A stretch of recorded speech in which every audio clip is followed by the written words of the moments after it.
Video শুরুতেই আমি salute জানাই পশ্চিমবঙ্গ সরকার এবং পশ্চিমবঙ্গের পুলিশ প্রশাসনকে, কারণ গত সিপিএমের আমলে 35 বছরে এবং টিএমসির আমলে 15 বছরে যেটা কখনো করতে পারেনি, সেটা বিজেপির আমলে মাত্র 2 মাস সরকার আসতে না আসতেই তারা করে দেখিয়েছে। তারা ক্ষমতায় আসার আগে বলেছিল যারা রেপিস্ট হবে বা যারা অন্যায় করবে তাদেরকে সকালে জমা করবে এবং বিকালে তা খরচ করে দেবে, এবং সেটা তারা করেও দেখিয়েছে। আমি বারাইপুরে এই ঘটনা নিয়ে আর ভিডিও বানাবো না ঠিক করেছিলাম, কিন্তু আমার ফেসবুকের মধ্যে কিছু দোগলা লোকজনকে দেখলাম, যার কারণে আমি ভিডিও বানাতে বাধ্য হলাম।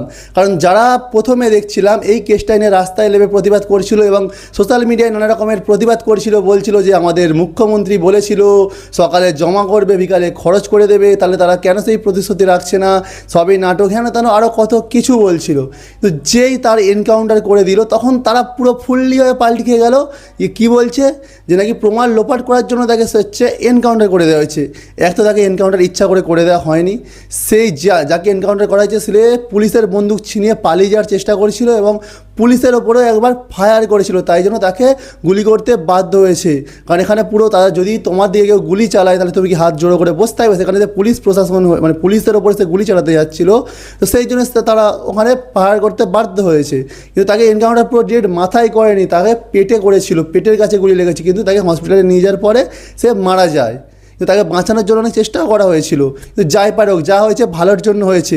কিন্তু এরা যারা দোগলাবাজগুলো, প্রথমে এরা বলছিল যে যখন কিছু সাজা দেয়নি, এনকাউন্টার করা হয়নি, তখন বলছিল যে এদের মৃত্যুদণ্ড দেওয়া, কেন এখনও চুপ করে বসে আছে শুভেন্দু অধিকারী, কেন কিছু করছে না প্রশাসন, কত কিছু বলছিল। আর যেই তার এনকাউন্টার করা হলো পুরো ফুললি হয়ে পাল্টি খেয়ে গেল। আরে তোমাদের দাবিটা কি? তোমরা চাওটা কি? তোমাদের কি কখন কি বলছে তোমরা নিজেরাই বুঝতে পারছো না। তোমাদের সিপিএম বলো আর টিএমসি বলো, এরা প্রথমে রাস্তায় এটাই চাইছিল যে কেন এখনও চুপ করে বসে আছে, অথচ কেউ চুপ করে বসে ছিল না। এই দুজনের মধ্যে এই যে বলছে যে প্রমাণ লোপাট করা হয়েছে, প্রমাণ লোপাটটা কীভাবে করা হলো?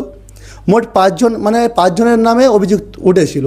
5 জনের মধ্যে একজনকে পিটিএ মেরে দিয়েছিল ওখানে জনগণ, আর তার মধ্যে একজন মানে পুলিশ এনকাউন্টারে মারা গেল, আর বাকি আছে 3 জন। 3 জনের মধ্যে 2 জন অলরেডি গ্রেপ্তার হয়ে আছে, আর একজন যে সে মানে লুকিয়ে আছে, তো তাকেও তদন্ত করা হচ্ছে, খোঁজা হচ্ছে। তাহলে এখানে প্রমাণটা লোপাট কীভাবে হলো? সবাই তো ধরা পড়ে গেছে, তাহলে এখানে লুকোনোর কী হলো? আর এছাড়াও এর আগেও অনেক ঘটনা হয়েছে যেখানে প্রমাণ লোপাট হয়ে যাওয়ার পরেও কি মানে যদি এনকাউন্টার হয়ে যাওয়ার পরেও প্রমাণ পাওয়া গেছে, এমন ঘটনা এর আগে হয়েছে।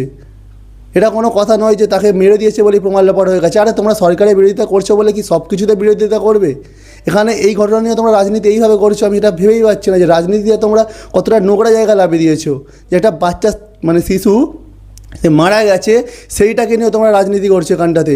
প্রথমে যখন আর কি ওই যে রেপিস্ট যাকে আর কি মানে এনকাউন্টার করা হয়েছে তাকে তোমরা প্রথমে রেপিস্ট বলে করছিলে, তাকে মৃত্যুদণ্ড দেওয়ার জন্য বলছিল। যখন তাকে এনকাউন্টার করলো তখন তাকে বলা হচ্ছে ইনি ভদ্রলোক ছিল। এটা আবার কে বলেছে? না, বিকাশ রঞ্জন ভট্টাচার্য, যে সিপিএমের একটা বড় উচ্চ নেতা বলে পরিচিত দেয় নিজেকে, মানবতার বড় নেতা। সে বলছে ওটাকে একজন ভদ্রলোক ছিল নাকি যে রেপিস্ট, যাকে এনকাউন্টার করা হয়েছে। আরও একটা জিনিস আমি সবাইকে দেখলাম, মানে সিপিএম বলো টিএমসি বলো বা নানা রকমের বুদ্ধিজীবী যারা দেখছিলাম, ওই রিমা খাতুনের রেপের বিরুদ্ধে তারা রাস্তায় প্রতিবাদ করছিল এবং সোশ্যাল মিডিয়া তারা কাঁপাচ্ছিল, কিন্তু তারা একবারে মালদা ঘটনা নিয়ে, মালদা যে বাচ্চা শিশুটিকে, তারও 12 বছর বয়স ছিল, তাকে যে ওখানে রেপ করা হয়েছে, রবিউল শেখ বলে যে রেপ করেছে, তাকে নিয়ে কোনো প্রতিবাদ করতে দেখলাম না, বা তার ফাঁসির জন্য কাউকে রাস্তায় নামতে আমরা দেখতে পেলাম না। তাহলে এখানটায় কি শুধু কি ধর্ম দেখেই তারা বিচার চাইছে? একটু আমাকে এটা জানাবেন কমেন্ট বক্সে।